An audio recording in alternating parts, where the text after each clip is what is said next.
Hey folks, welcome to another video from aplaintruth.info and questioning everything to find truth. We're going to get into the great rock and roll hoax with the Doors, the Dead, and many others that was created as far as a account of the anti-war movement. How many knew that Jim Morrison's dad was part of naval intelligence in the Gulf of Tonkin lies that started the Vietnam War? Not many at all, but we're going to get into that. Morrison says the most important kind of freedom is to be what you really are. You trade in your reality for a role. You trade in your sense as an act. You give up your ability to feel and in exchange put on a mask. There can't be any large-scale revolution until there's a personal revolution on an individual level. It's got to happen inside first, and that's what we're hoping bringing you today.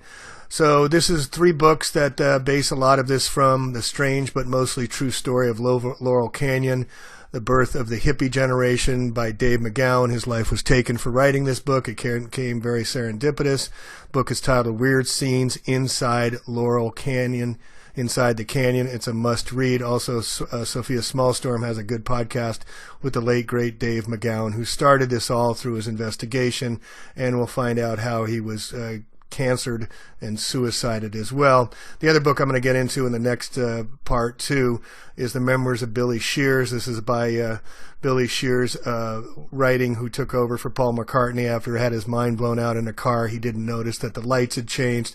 All manufactured and written of the Beatles is written by the Tavistock Institute of Human Relations. Theodore Adorno was the man writing most of the Beatles songs. We'll get into that, as I said, and the Tavistock Institute in the next part 2. But Frank Zappa was another founding member of the Laurel Canyon. The illusion of freedom will continue as long as it's profitable to continue the illusion. At the point where the illusion becomes too expensive to maintain, they will just take down the scenery, pull back the curtains, move the tables and chairs out of the way, and you'll see a brick wall at the back of the theater. And there's the theater, him giving the Baphomet devil sign. Jim Morrison was demon-possessed, died at 27, along with many other rock and roll stars. Remembering that today in the War of Lies, they spent half a billion dollars just to promote the lies of Iraq and Afghanistan. Let's get into it. All right, so let's start with the book Weird Scenes Inside Laurel Canyon. And this was Dave McGowan's book. He was on vacation and got a book about Laurel Canyon, started reading about it. He was a criminal investigator, and he found so many anomalies, he's decided to investigate, and the investigation cost him his life. Here you can see Dave when he wrote this. Despite having the healthiest diet and not making the most healthy lifestyles, I've been remarkably healthy throughout my adult life, but now literally overnight, that really has been replaced with a painful and, if I'm being perfectly honest, terrifying new reality. Based on what my doctors have told me and what I have read, the prognosis is not good. My oncologist seems to be of the opinion that I only have a couple years left on this planet, if that. And here's an interview he did. So this was sent to him on his website when he disclosed his book, and he was promoting it, about the strange scenes in Laurel Canyon and all the military background of all the rock and roll stars we know so well. So, quote, speaking of advice, this David McGowan fella really ought to quit smoking with all the elitist feathers he's ruffling. Notice this in all caps, folks. He's likely to come down with a spontaneous case of hitherto undiagnosed stage 4 inoperable pancreatic cancer. And that's what happened to him, folks. David is now passed. This is November 23rd, 2015. He had a horrendous last 8 hours, and he finally mercifully let it go at 12:42. We have just lost the greatest researcher of truth of our time. Let him never be forgotten. Amen. All right, so let's get into some of his work and some of his disclosures that cost him his life, folks. And please understand, this business is serious, serious business. And I don't take it lightly when I do this. And all you out there commenting and telling me I'm a shill or troll or whatever, or, taking sides or anything, I'm risking my life out here, folks, as well. I'm not, I'm publishing books and putting it out there. So don't tell me don't have skin in the game. When you start publishing your things and you want to send it to me to post because you think it's relevant and important and you got skin in the game, then you come talk to me.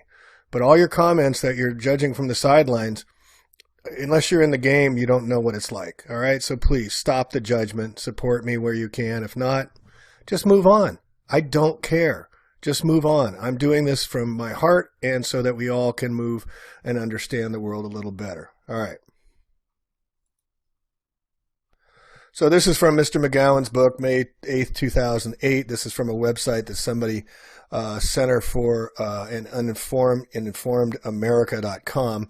That's mirrored his site because it was taken down. The old Crosby, Stills, Nash songs, There's Something Happening Here.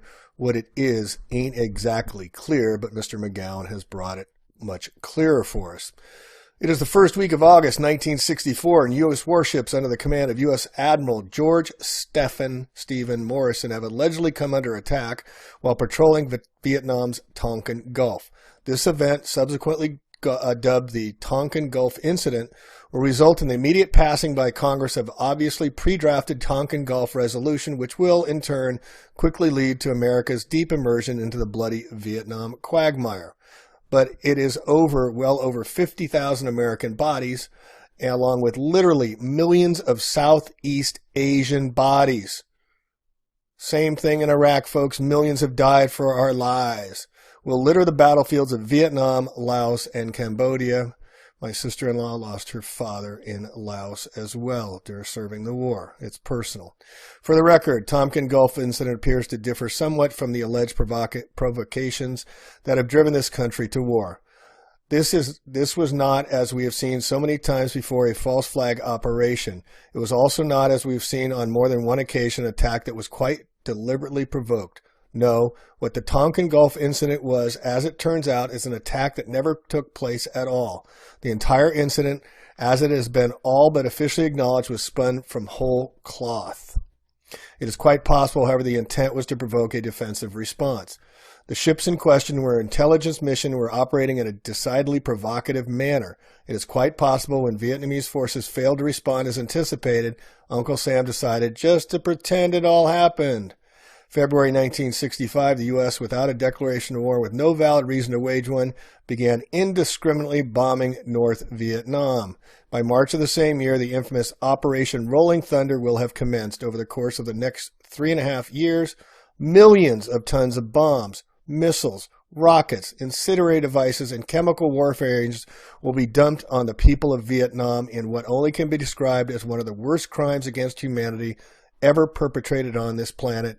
Until today, where we're doing it again, but in much greater numbers, folks, because no one speaks out against the war anymore. We just war with everybody and kill everybody, and no one speaks out, except for guys like Dave McGowan who had guts that cost him his life.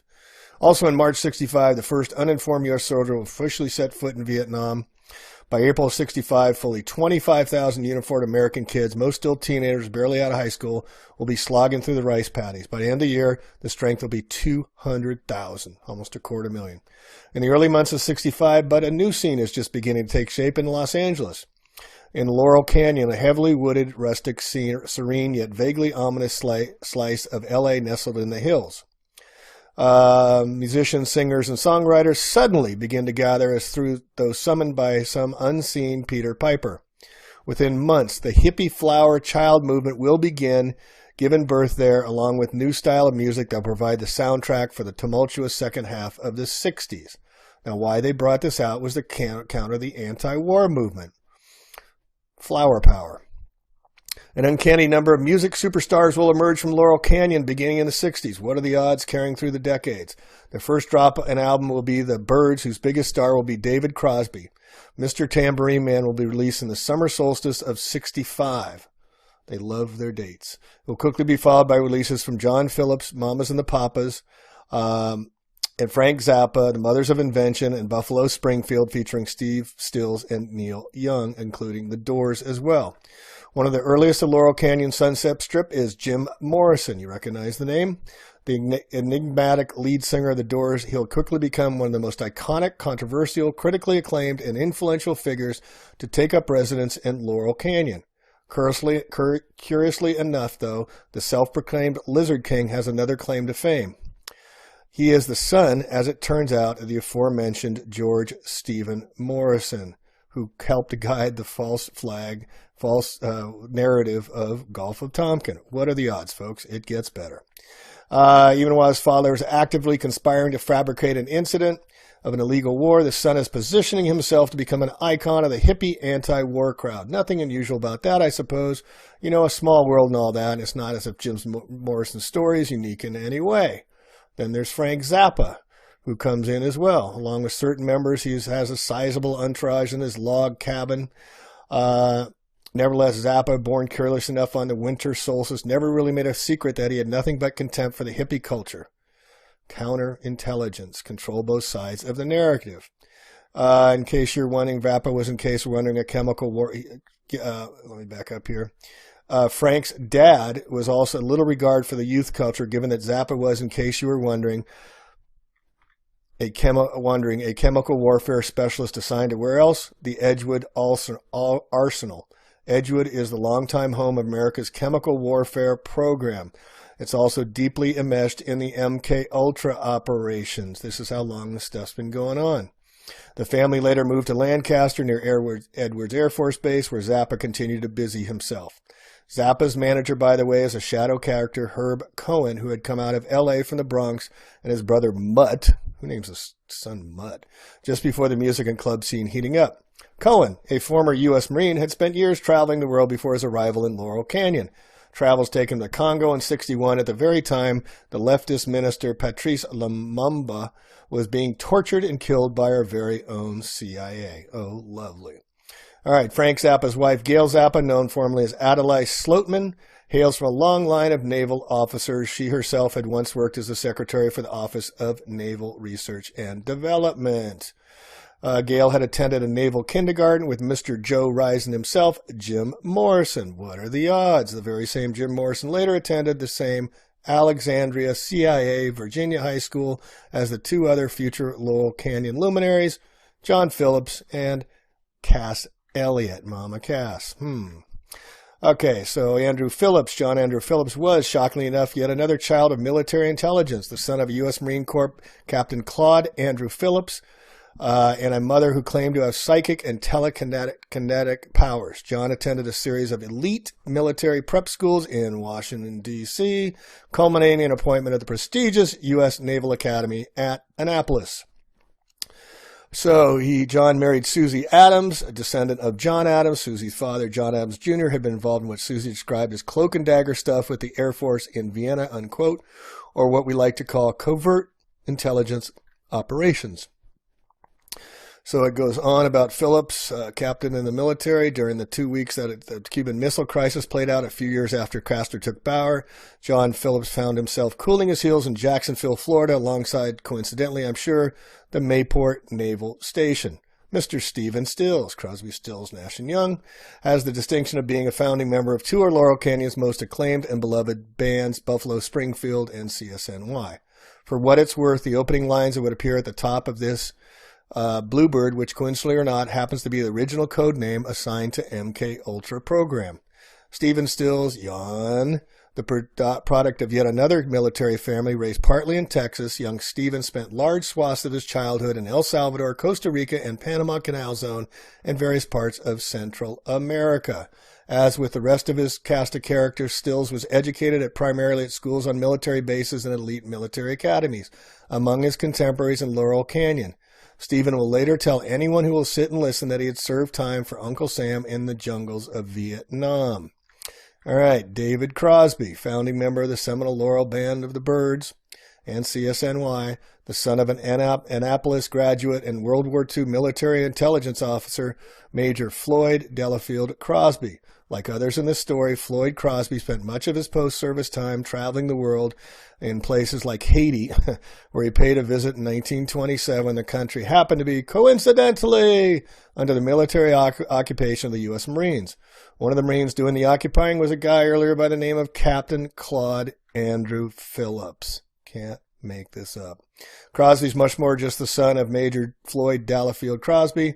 David Van Cortlandt Crosby, as it turns out, is a scion of the closely intertwined Van Cortlandt and Van Schuler and Van Riesener families. And while there's probably thinking the Who, you can plug it into Wikipedia and find out their background. This is old blue blood families.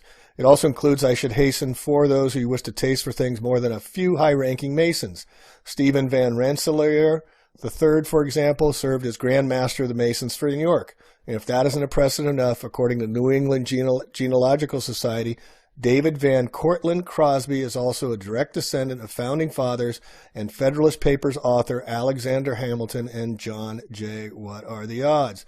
David Crosby is a bloodline member of that clan. How much more do you need? All right, Jackson, my eyes have seen Jackson Brown, I like Jackson Brown. Are you getting bored as I am? The product of a career military family. Dr. My Eyes, he wrote. Brown's father was assigned to post-war reconstruction work in Germany, which very likely means he was an employee of the OSS, which was the precursor of the CIA.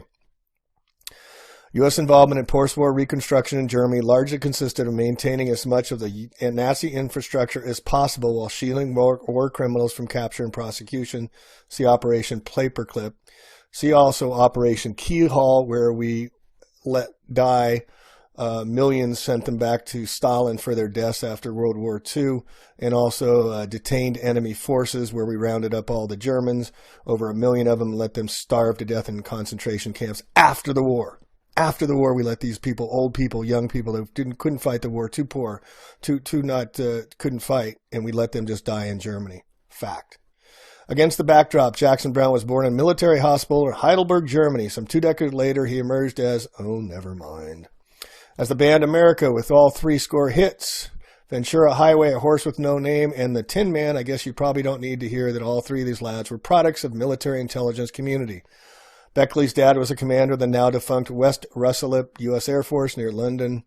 Bunnell and Peake's fathers were both career military officers serving under Beckley's dad at West Russellip, which is where the 3 boys first met. What are the odds? Mike Nesmith of the Monkees and Corey Wells of Three Dog Night were both arrived in L.A. not long after serving time with the U.S. Air Force. Nesmith also inherited a family fortune of $25 million. Graham Parsons, who would briefly replace Crosby and the Byrds before fronting the Flying Burrito Brothers, was a son of Major Cecil Ingram, also known as, quote, Coondog Connor II, a decorated military officer and bomber pilot who reportedly flew over 50 combat missions. You also might encounter some former mental patients such as James Taylor, who spent time in 2 different mental institutions in Massachusetts before hitting the Laurel Canyon scene as well. All right, and I'll include this book and my notes on it that I did in my blog, tabooblog.com as well. But I just wanted to go down to the part here. Jerry Brown, who's a Jesuit minister, who's the governor of California. What are the coincidences? Is also a longtime resident of Laurel Canyon, lived on Wonderland Avenue, not too many doors down from 8763 Wonderland Avenue, the site of the infamous 4 on the Floor murders. Also, the Charlie Manson murders were there as well, folks. You can't make this up. All right, so now let's turn our attention to the manufacturing of the deadhead. Sorry, all you deadheads, you're going to be not happy with what we're being presented here, but no problem because we're presenting just alternative narratives for you to consider. All right, so this is the work of Irvin and Atwell. When comparing the results of their research, Irvin and Atwell developed a theory about the origin of the psychedelic movement of the 60s, the counterculture. It has been developed by elements within the U.S. government and banking establishment as part of a larger plan to bring about a new dark age, or as it was marketed to potential victims, an archaic revival. Deadhead. Red, white, and blue. Notice that, folks. Human beings need to have a Godhead symbol, and public relations councils must help create them. Edward Bernays, father of propaganda. Please read his book, Propaganda from the 20s, hired by the Rockefellers to control minds way back then. And we spend billions and billions, look it up, on brain mapping in this country and other countries. They've been doing it for decades on brain mapping, studying what's between your ears, what's behind your eyes, billions of dollars a year. What do you think they know? All right, back to Dave McGowan, our hero, who lost his life for doing this. They learned from the connections of the military intelligence, and this was brought them to seek further. The father of the police band, Stuart Copeland, was the founder of the Office of Strategic Intelligence, the precursor to the CIA, who also co-founded the CIA. Ian Copeland, Stewart's brother, went on to start, quote, the new wave music movement, promoting bands such as his brothers, The Police, and also Squeeze, B-52s, The Cure, Simple Minds, English Beat, and the Go-Go's We Got the Beat. David McGowan also pointed out that Ian Copeland deliberately associated government power with the pop music counterculture by the names he gave his organizations: IRS Records, the Police, and FBI Talent Agency. It's all mind control programming. Also, they got involved with the creation of the drug culture. So, in fact, a member of the CIA also been involved with the discovery of psilocybin mushrooms fit into a large collection of troubling linkages between the American government and the drug culture that emerged during the 60s. Irvin decided to do research further the psychedelic movement. Very few have been considered the possibility that the entire counterculture of that time, the whole hippie movement, was a social engineered plan to debase Americans' culture, as the name implies. The protests were gaining in the United States. The streets were being taken over by the people. The 19-year-olds males didn't want to go to war and die, since 20% of them or more were not coming back. So that's why they protested. So they had to come up with flower power and the hip and the love culture and all this we're getting into. So the author is compelling evidence that indicates that the psychedelic movement was deliberately created. The purpose of the plan was to establish a neo-feudalism by the debasing of the intellectual abilities of young people and to make them as easy to control as the serfs of the Dark Ages. One accurate term used for the individuals who were a victim of this debasing was deadhead, which is the equivocation for a dead mind or a drugged, thoughtless person. Just like we say hi to somebody, we say hello. Aldous Huxley predicted that drugs would one day become a human alternative to, quote, flogging for rulers wishing to control recalcitrant subjects. He wrote in the letter to his former student, George Orwell, in 1949. Remember, George Orwell was part of MI6. But now psychoanalysis is being combined with hypnosis, and hypnosis has been made easy and indefinitely extensible through the use of barbiturates and induced hypnoid and suggestible state in even the most recalcitrant subjects. Within the next generation, I believe the world's rulers will discover that the infant conditioning and narco-hypnosis are more efficient as instruments of government than clubs and prisons, and that the lust for power can be just as completely satisfied by suggesting people into loving their servitude as by flogging and kicking them into obedience. Lovely, Mr. Huxley.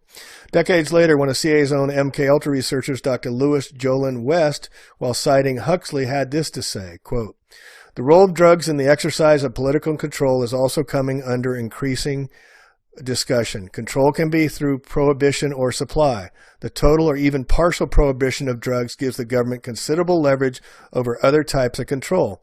An example would be the selective application of drug laws permitting immediate search or no-knock entry, as we're seeing today, against selected components of the population, such as members of minority groups or political organizations. But a government could also supply drugs to help control a population. This method, foreseen by Aldous Huxley in Brave New World, has governed in the element employing drugs selectively to manipulate the governed in various ways. It's also notable that two individuals associated with the dead were once employees of CIA's MKUltra program and band members, lyricist Robert Hunter and author Ken Casey, whose merry pranksters were often at the Grateful Dead shows promoting LSD use to deadheads, and they traveled all around the country promoting it. Casey's novel One Flew Over the Cuckoo's Nest promoted the archaic revival by concluding with a heroic American Indian escaping from modern tyranny and returning to primitive culture. Grateful Dead songwriter John Barry Barlow in 2012 admitted in Forbes magazine interview, ironically titled Why Spy, that he spent time at CIA headquarters in Virginia at Langley headquarters of the IA. MKUltra ran a number of its operations through Haight-Ashbury. How many knew that? The San Francisco district where LSD would become commonly used. And the factories for the LSD was down in L.A., and there's information on that, but I'll bring that up later. The classified CIA records show that there were at least 3 CIA safe houses in the Bay Area where experiments that were giving LSD to unsuspecting citizens went on. This sub-project of MKUltra was named Operation Midnight Climax. Chief among Operation Midnight's Climax safe houses was at 1225 Chestnut and Telegraph, which operated from 1955 to 1965. MKUltra was involved in bringing about New Age quasi-religious movement, which debased the reasoning of anyone who succumbed to the philosophies. Another progenitor progenitor of this movement, which believes in channeling and other fictional elements, was the book A Course in Miracles, written by two MK Ultra employers, William Thetford and Helen Schuchman.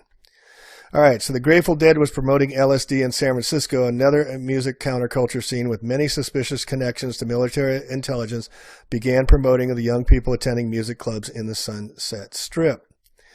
And then there's Woodstock. The counterculture of Woodstock had been presented as accidental. No, it wasn't. The string of occurrences led to the publication of Life magazine's cover story about Gordon Wasson's experience upon taking the psilocybin mushroom. Irvin has shown, however, in his paper, Gordon Wasson, the Man, the Legend, the Myth, that there were too many contradictions in the storyline to it to have been a chance meeting with the editors of Life, or Luce's, Knights of Malta, Luce's publication, Life magazine. Henry Luce, L-U-C-E. Wasson's direct boss at J.P. Morgan was Henry P. Davison. Davison was a senior partner and generally regarded as Morgan's personal emissary. Davison, who essentially created, or at least funded, the Time Life magazine for J.P. Morgan in 1923. After a row with Henry Luce for publishing an article against the war for Britain, he became the company's first investor in Time magazine and company director. Another partner, David Moreau, helped finance the Time Life startup. Luce, in charge with his company as president, were both members of Yale's Skull and Bone Society, also Knights of Malta, from 1920. Davison Luce then made C.D. Jackson, former head of U.S. Psychological Warfare, vice president of Time Life. Another Skull and Bones establishment was Britton Hayden, who worked with Davis, Luce, and Morrow. Hayden was initiated in Skull and Bones, and it goes on and on. Averil Harriman, who was the ambassador to Russia, all connected. After Wasson's article was published, many people sought out mushrooms and the other big hallucinogens of the day. In 1958, founder Luce and his wife Claire Booth Luce dropped acid with a psychiatrist. Luce conducted an imaginary symphony during this trip. The most important person to discover drugs through the life piece was Timothy Leary himself, another CIA operative, which developed the tune Tune In, Turn On, and Drop Out that would abandon modern culture and return to a status of a peasant. It doesn't matter, folks. Just tune in, turn out, take drugs, and drop out. And successfully, they've countered the anti-war movement. Now we don't even have an anti-war movement. That's how successful these guys have been. Marketing and PR expert Marshall McLuhan, who had an influential on the Leary and later at McKenna, is one of the actual developed the expression tune in, turn on, and drop out. All right, so among the key members of the Freudian psychoanalyst movement in England, most of whom were associated with the Tavistock Institute, which we'll get into next about the Beatles, were Gustave Le Bon, the originator of the term crowd psychology. Bernays refers to all these theorists and crowd controls in his writing. Crowds are somewhat like the Sphinx of ancient fable. It is necessary to arrive at a solution to the problems offered by their psychology, or to resign ourselves to being devoured by them. In a 1980 interview in Playboy magazine, John Lennon claimed that the military and CIA created LSD. Through this did not stop him from encouraging its use. We must always remember to thank CIA and the Army for LSD. That's what people forget. Everything is the opposite of what it is. Isn't it, Harry? Harry Luce. So get out the bottle, boy, and relax. They invented LSD to control people, and what they did was to give us freedom. In light of the discovery, the CIA funded George Wasson's trip to Mexico. Lennon's comments begs the question as how he came to this understanding about the CIA popularizing LSD, and raises additional questions about his assassination, no doubt.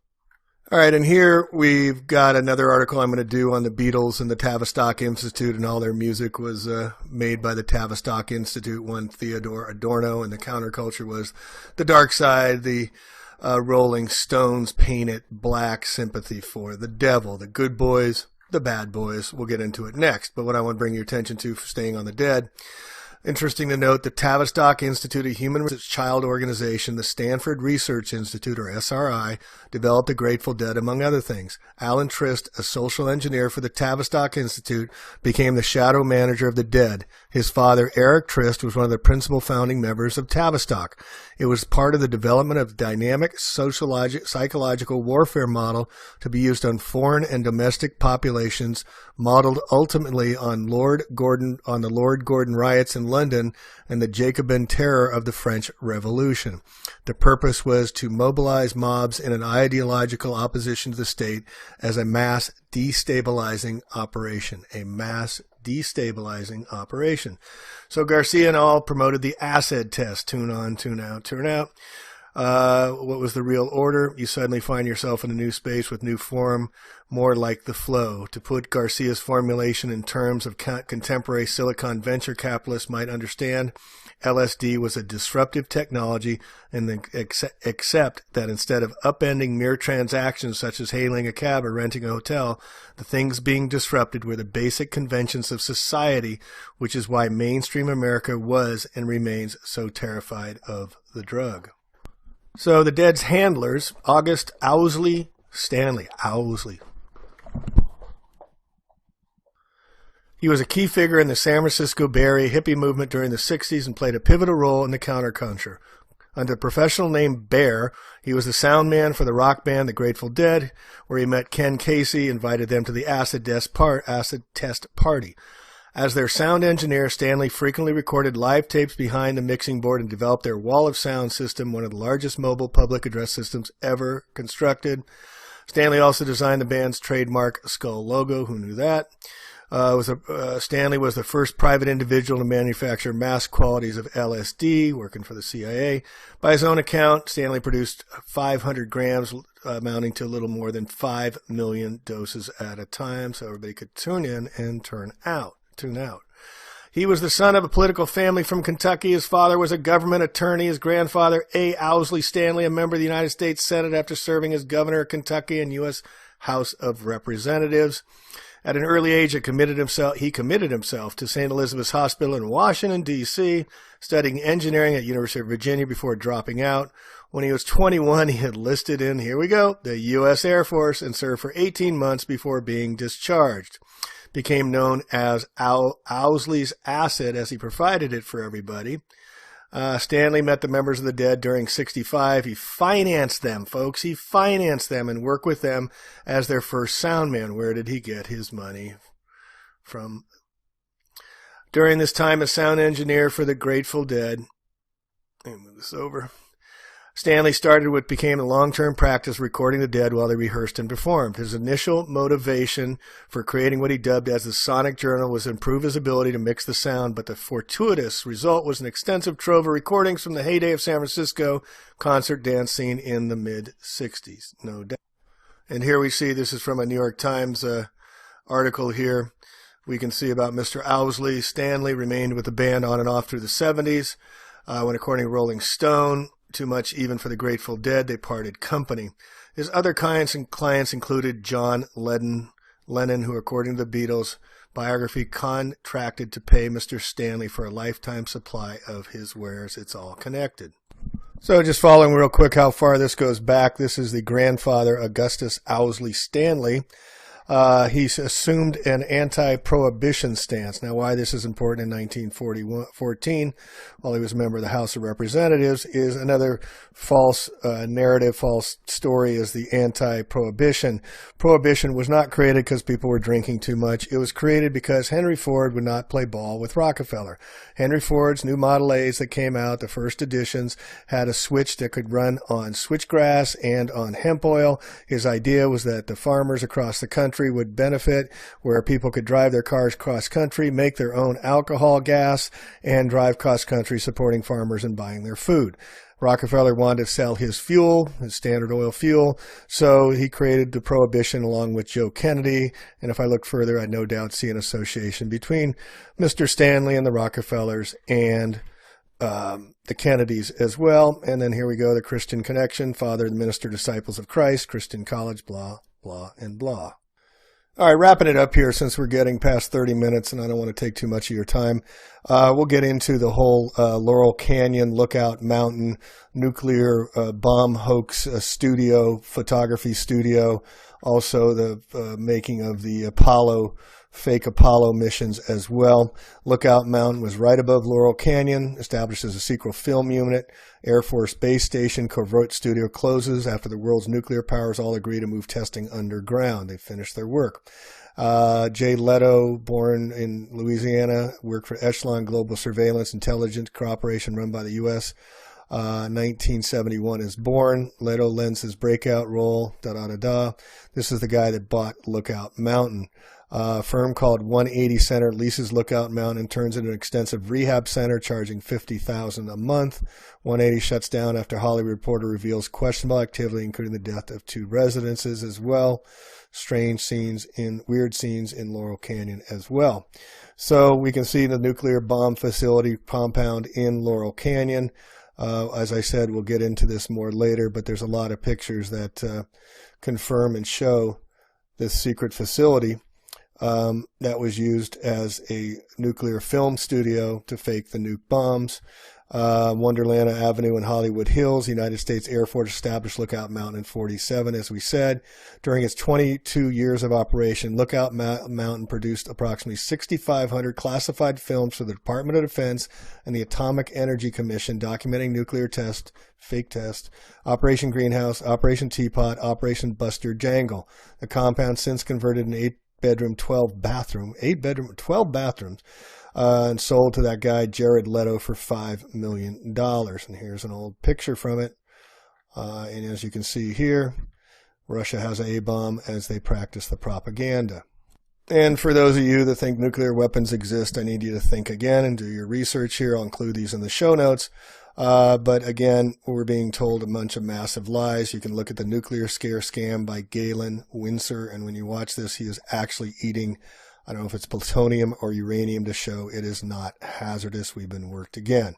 All right, so that's all I got for now. I'm going to get into the Beatles and the Tavistock Institute in the next video so we can get clear on this whole rock and roll hoax has been perped on us for mind control and social engineering. I hope this has made it clear. Plain truth. Time to go outside in nature and have some daytime. Thanks for listening. We'll catch you on the next video. Plain truth out.